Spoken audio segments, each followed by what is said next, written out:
Greetings, I'm Solidus-Skully and welcome back to Resident Evil 0, where we're basically just gonna be fulfilling the rest of the part, solving a few puzzles and seeing a couple of other rooms that you wouldn't have seen in the previous part, but otherwise I'm basically just bullshitting this commentary and trying to hopefully, well, get stuff done. As I mentioned beforehand, our main priority is reaching the train, which will lead us to our final destination and will sort of have more to talk about, but then again, in the previous part I also talked about how, again, we don't get that many revelations regarding the Umbrella Corporation, James Marcus, or his apparent grandson, you know, in terms of how he seems to resemble Leech Dude, but isn't? Very interesting. Except not, because I think at this point you could probably clue in as to the certain plot twist that will be coming much later in the game. But in the meantime, we've pretty much got the green leech that we can give to Billy to access more of the rooms. That will eventually lead him back to Rebecca, that will then get him separated again, as something will happen much later in the part, which will then lead us to our final area of the game, where we can finally complete pretty much everything that we need to complete. Bada bing, we do the thing. And that's just, well, a little bit depressing really, because again, it's just gameplay for gameplay's sake. And if you're just having gameplay for gameplay's sake, it becomes white noise gameplay, which for those of you unfamiliar with the term, it's basically gameplay that exists purely because fuck it, game. And again, that's also something where, again, if I can be honest, in my drunken state, it's not necessarily a bad thing.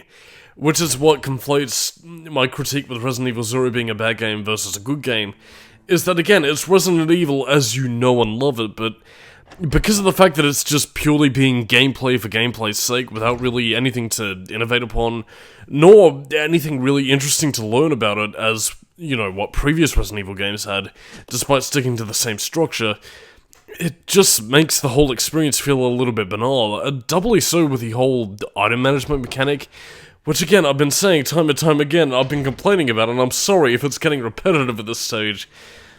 But there's really no other choice, because without an item box to speed things along, you just start to realize how much you miss the thing, and more importantly, that,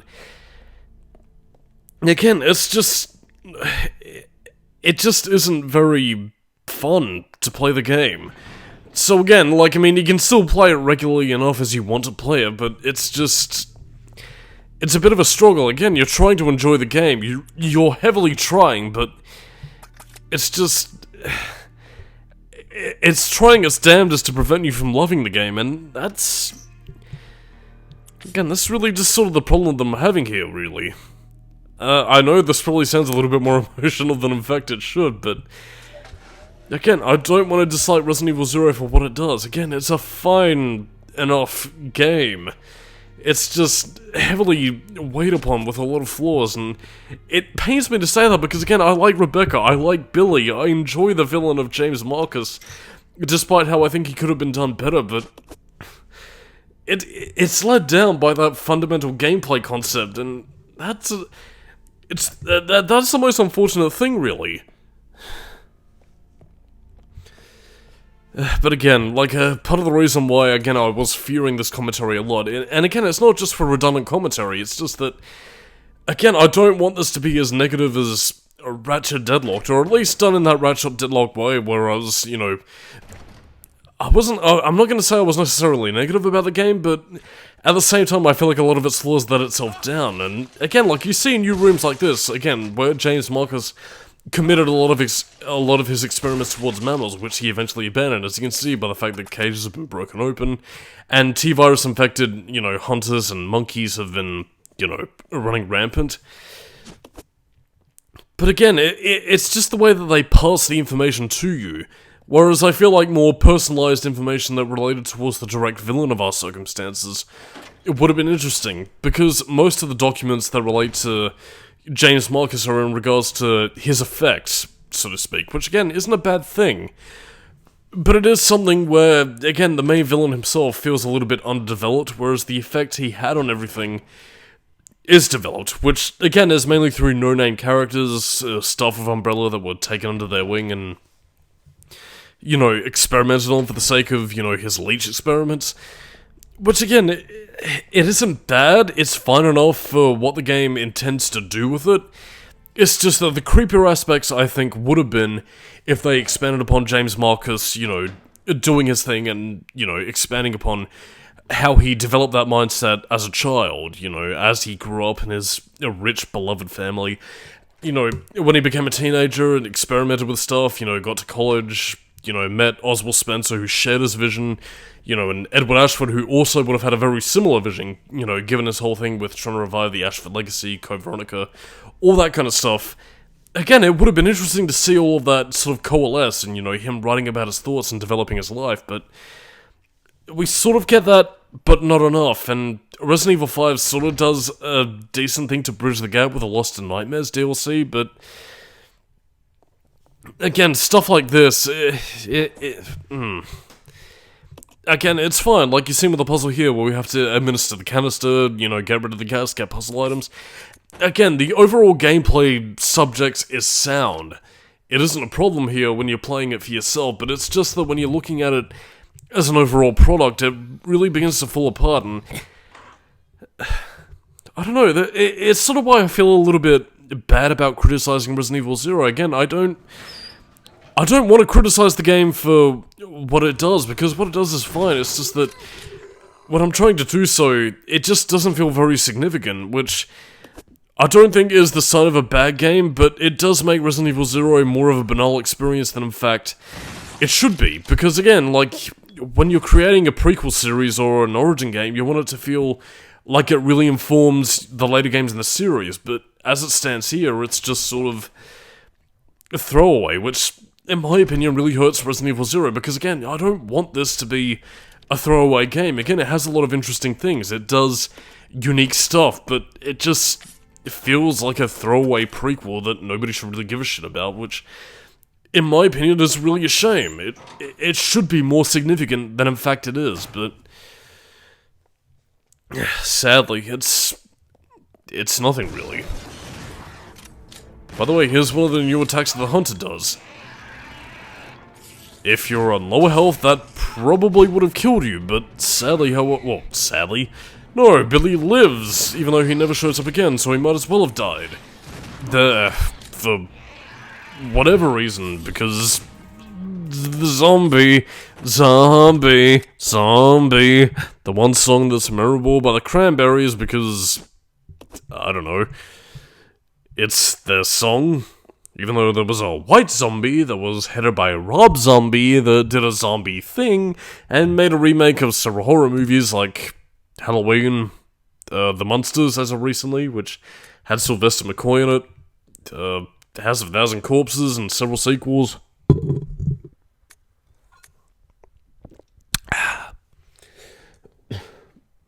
So yeah, really, nothing to report except more stuff as to what they were doing to bond the T-virus DNA to specific animals. In this case, it was some of the more primordial forms, the trilobites, the insects, the, leeches.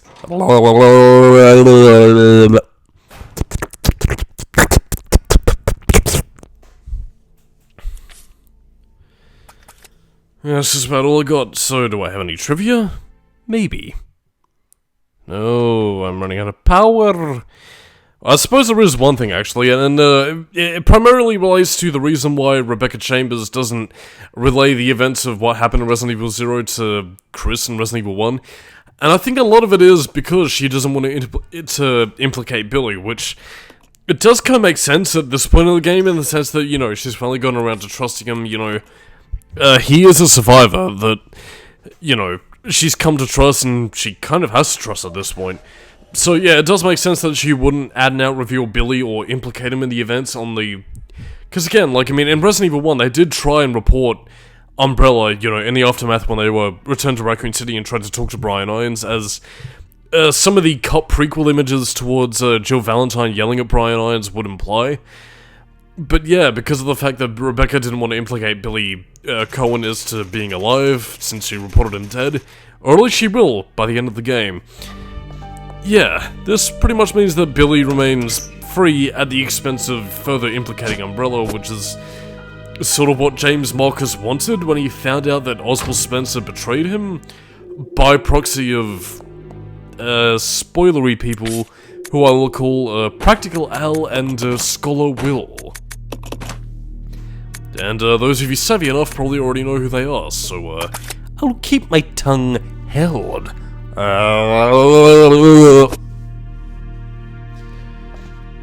But anyway, now that we have the save combination thing, we can pretty much gain access to make Rebecca and Billy meet up again in the train segment, and then they will finally gain access to new places and strange faces to do a thing.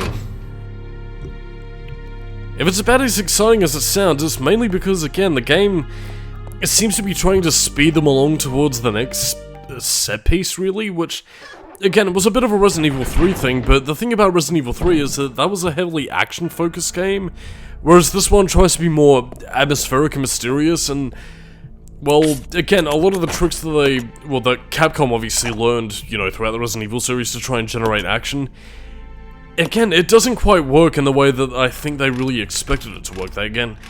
They probably saw Resident Evil 3, you know, saw how frenetically paced it was, how well received it was, and thought, oh yeah, we can do that for Resident Evil 0 and do a thing there, but again, the pieces don't quite align, because again, the game's trying to be more atmospheric, whereas Resident Evil 2 and 3 had more of an action focus, so again, the pieces don't quite align, and again, what works for one game doesn't necessarily work with the other, so I kind of feel like, again, another part of Resident Evil 0 is that the wrong lessons were learned as to how to sort of generate excitement. And again, it's not necessarily a case of, you know, it being understood by, like, a certain team member versus other ones. Like, again, you know, the whole Shinji Mikami story draft versus, you know, Tojo Fujikawa, I think it was the name of the developer. I'll have to research that later, I might add in a notation if it can be asked, but if not, then refer to Resident Evil 1. But anyway, it's just, It's just that certain game design philosophies don't necessarily apply to the sequels, no matter how, you know, the intention is to follow it, so to speak. Now this is more like it. Billy here. Billy, I found an aerial cable car. We can get out of this place. Wait there, I'm coming. Roger. The sooner we get out of here, the better. Out. Now, if I didn't cut out about 36 minutes worth of item management, the game, this would have been a fuckload longer, but yeah, I'm pretty much condensing down. Well, okay, first of all, I'm showing off Rebecca's exploration, you know, getting all the optional text that I can, because I'm a fucking stickler for that shit. But in the meantime, I am also just sort of running about the environment, just getting out as much as I can. You know, cutting down all the item management in the game, sharing herbs, ammunition, getting stuff to Rebecca and Billy. You know, as they were intending to expect, and that's pretty much all she wrote, really. But yeah, once you flick that switch, that's pretty much all she wrote to get Billy down to your area. And yeah, cutting down heavily and also getting ourselves to the next area as quickly as possible, because I want to see new vistas and... Well, okay, technically new vistas, but it's kind of meant to be a similar looking facility, but it also resembles the look of Resident Evil 2, so that kind of implies that they're meant to be connected, except sort of not, but... Yeah, you know what, you'll see it when we get there, but... It doesn't really do much to punctuate much of the excitement of getting from one area to the next, and... I don't want to say that Resident Evil 0 was kind of an example of things being hackneyed and rushed, but it sort of feels like that they didn't really know what to do to really sort of punctuate this set piece, you know, compared to the mansion to the next, and... I just sort of don't know, really. It's just a means of going from one place to another, and some set pieces being a little bit more connected than the others, except not, and... You know what, you will see in the upcoming cutscene, as we'll soon see in a little bit, but... Yeah, it's just a little bit weird, so you know what?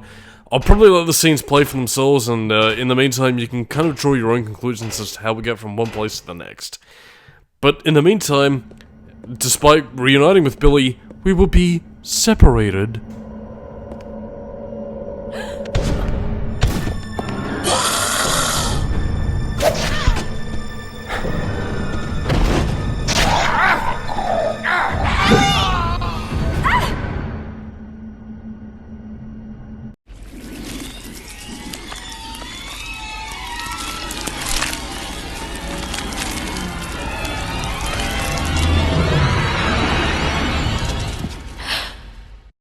Look, no, it's a leech zombie.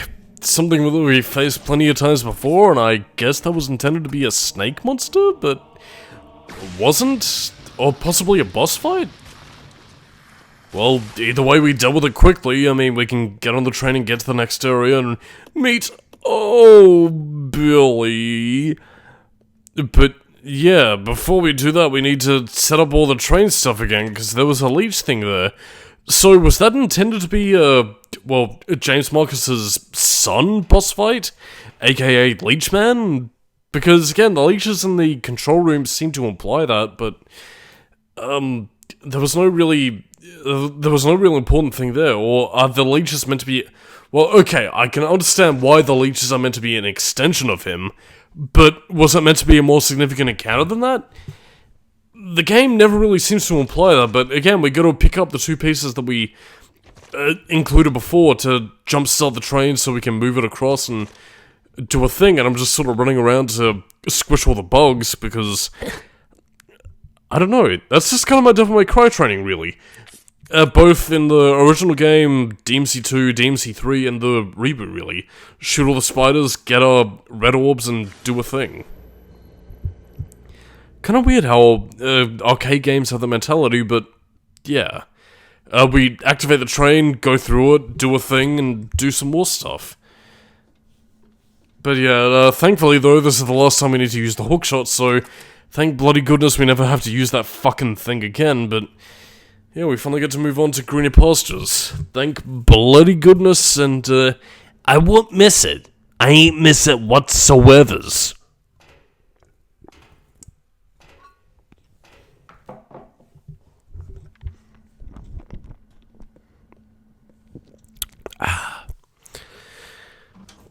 But yeah, this train segment is basically just sort of like Resident Evil 2, except without the whole, like, G-Virus thing where Ada gets killed or injured heavily, and she's like, I know, I'm just a woman.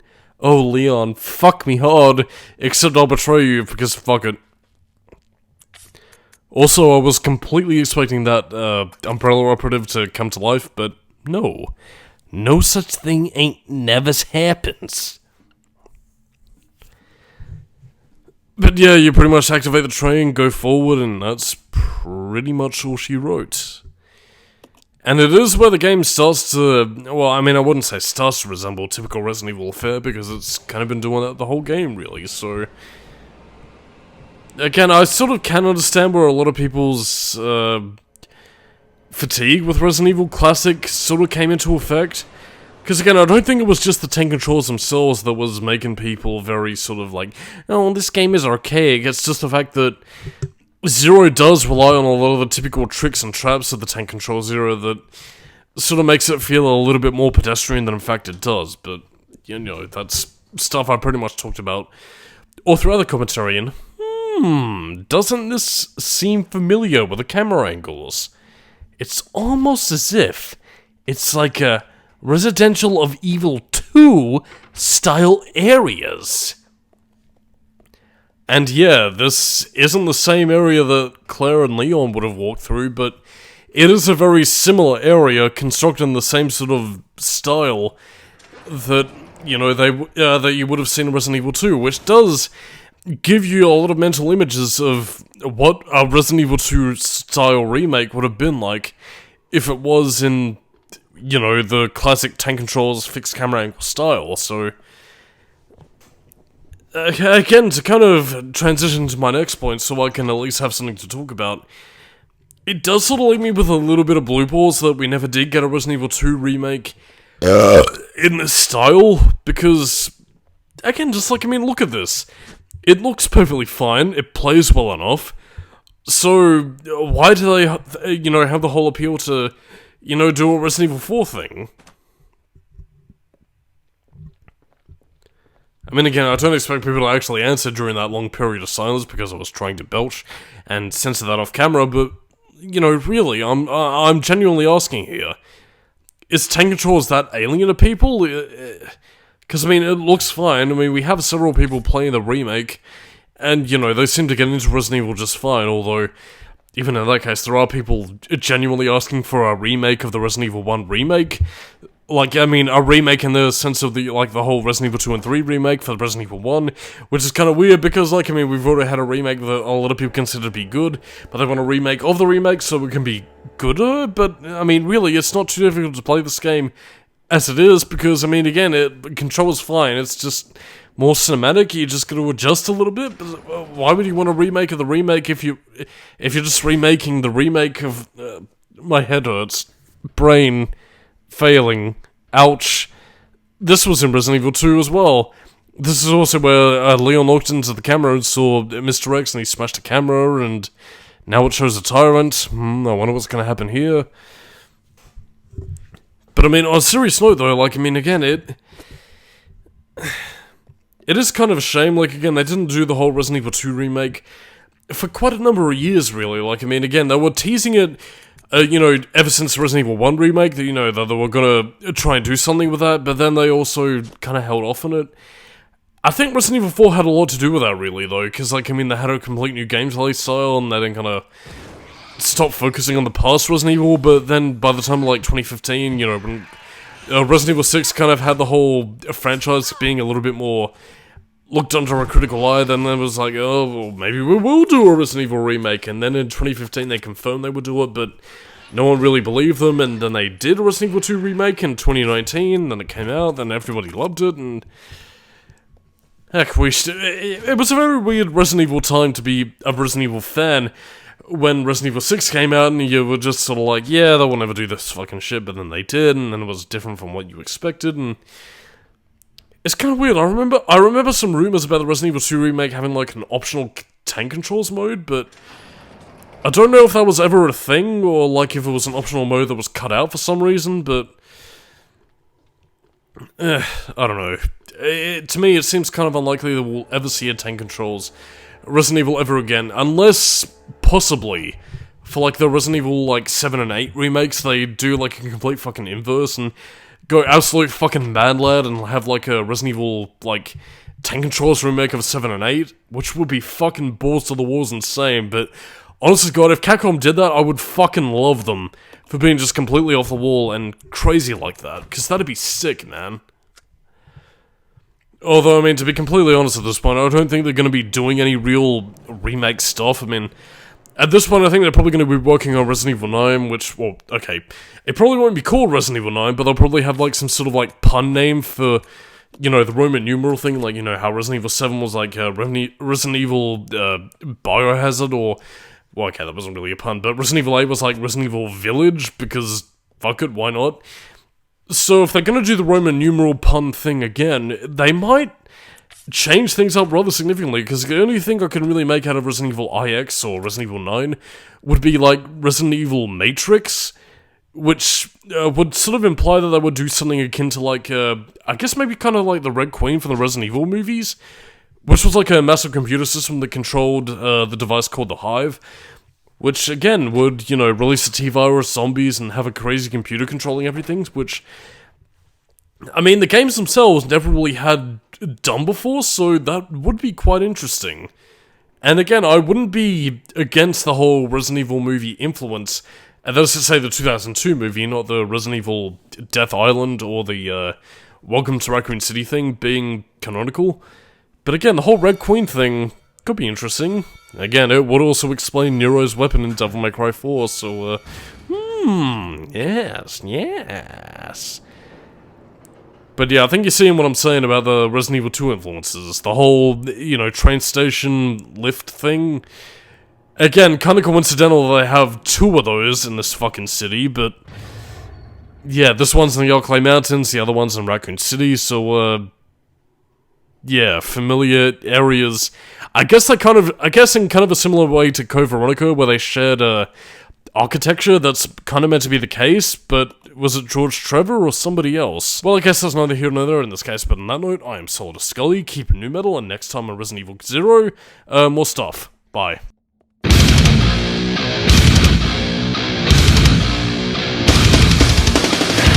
Conniptions for the final night you came here for. The one derivative you manage is the one I abhor. I need a minute to eliminate forever what the everyday bullshit that I did you have done. Your impossible ego fuck is like a megalith.